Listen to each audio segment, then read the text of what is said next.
Hello there and welcome back. And already I hope you've been very much engaged, informed, educated, inspired. We've had some fabulous speakers already talking to us and bringing us up to date on how they see the energy transition, how they see the role of diversity, equity and inclusion within it. And also, I think what's fabulous, sharing experiences. So we're always so grateful here at LEWAS to have so much support from all of you, from the community. It means a lot to us to make sure that everybody is connected and that we're sharing experiences, sharing knowledge, and hopefully sharing that great wealth of information that, brings us together and really helps us to see where do we go from here. And things without a doubt have changed. And we're also very delighted now to be able to talk to an expert in human resources. We're looking now, looking back, looking forward, and having a look just at what has changed perhaps in human resources. Pierre Bismuth is joining me now. Pierre, hello to you. It's lovely to have you here. And once again, a very, very warm welcome. So to all of our colleagues, I'm going to hand over to you for your great expertise and all the great work you've been doing around the world in HR. So once again, Pierre Bismuth, welcome to LEWAS. Hello, everybody. I hope you can hear me and you can see me as well as I can see you and I can hear you. The morning is still young in New York, and that's why it's dark behind me. I was very interested by the panels and by the presentation before. I think they covered quite a lot. I would like to share lessons that we learn in implementing gender diversity. So, I started to work in the Middle East in the late 70s.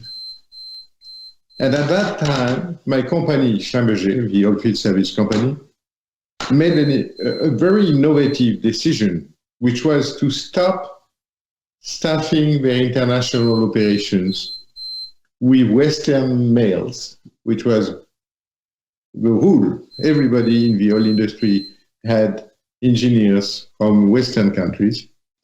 And the company decided to make a cultural change, to keep hiring and training males, but coming from all the regions where we work, including Middle East, of course. Middle East shined. The engineers we recruited in Middle East in the late 70s and the 80s and the 90s, they became the high flyers of the oil industry. And they broke all the preconceptions that was in the industry. They showed that there was a lot of talents in Indonesia, in Kuwait, in the Emirates, in Saudi, everywhere, that were not looked at for international business. So that was my first experience of a cultural change. And what I learned is that it was very good to, from the start, to give to the engineers the same deal, the same standards, the same training, the same pay and benefits, the same career opportunities. They love that. That's what they like. In '94, we woke up, we realized in Schlumberger that we were blind. We were not seeing the talent pool of women. And it's amazing. I was 50 years old and I was blind. I had been blind for so long. And when we decided to open our eyes and we went to universities, find women and send them to the rigs, offshore or on land, where nothing was ready for them. There were no facilities for women. They were pioneers. They were absolutely pioneers. Again, they shined. They impress the client, they impress everybody by their attitude, by their determination and their resilience. And today, we have in the industry many women which started in Schlumberger in these years, 80s, 90s, and had the highest position in the industry. They had exactly the same deal as a man, nothing different. And that's why they were so excited. So gender diversity is not a change like the others. It's a change of great magnitude. It's comparable to climate change. It's comparable to the digital revolution because it affects every single part of our society, even the grandparents. So the EU in the European Union in the early 2000s asked us to lead a task force for European companies from the automobile, aeronautics, pharmaceutical, high-tech sector, and they said, why don't you share lessons? Why don't you share your experience and see what you can build with that? So we did 3 years of hard work, and we learned a lot. These are the lessons I like to share with you. And there are 8 or 9 of them, and I'm going to go one by one through them. Number one, amazing. What is the classic mistake that many institutions or companies have made? Gender diversity is not a women-only issue. It's a men and women issue. And men have as much to gain from it than women do. DWAS is doing exactly the right thing by rewarding men for their contribution. Men have to be very active, otherwise, like Mr. Bruno said, they would be forced into it and they won't be part of the change.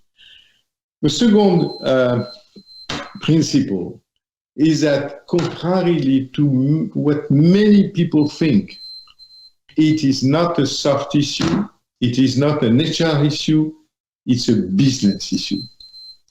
And it calls for the engagement of the whole management team and the CEO, the whole weight of the CEO behind it.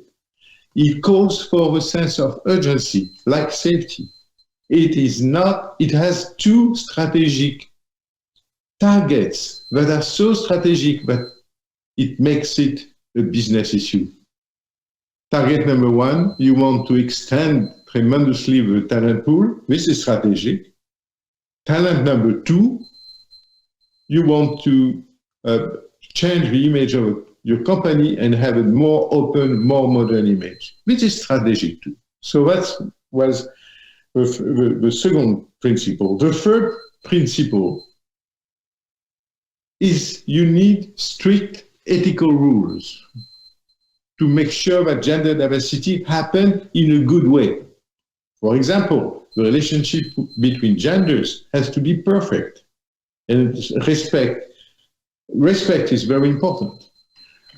Another example, dual careers will happen every day. It's normal, it's natural if you have men and women working in the same workplace.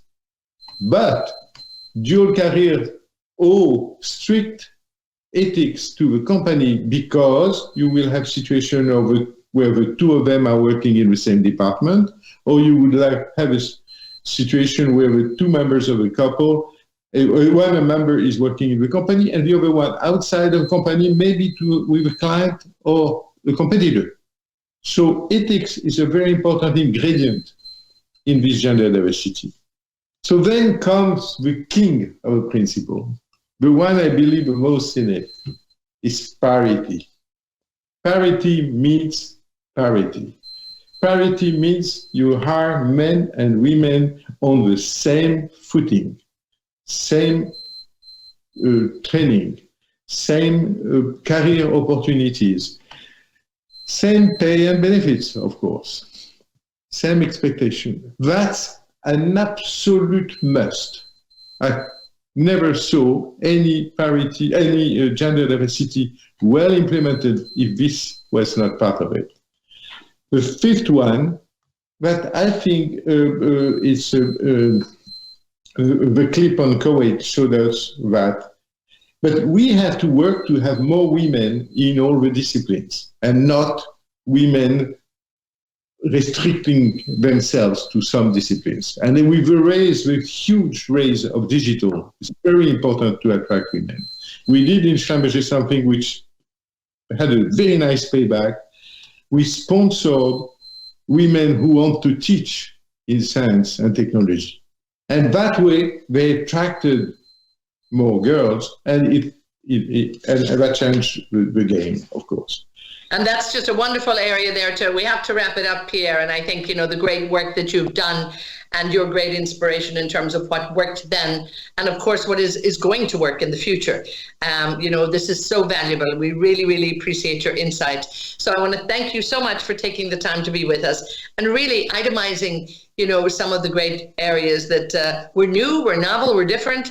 And, it's so good that everybody did wake up. It took them a while, perhaps back in the 90s. But I think people like yourself who really have championed the role of diversity and the role of women, this has now got us to a point where we're all striving ahead and we're doing it together too. So once again, thank you so much for taking the time. Thank you, Pierre. You're welcome. Thank you.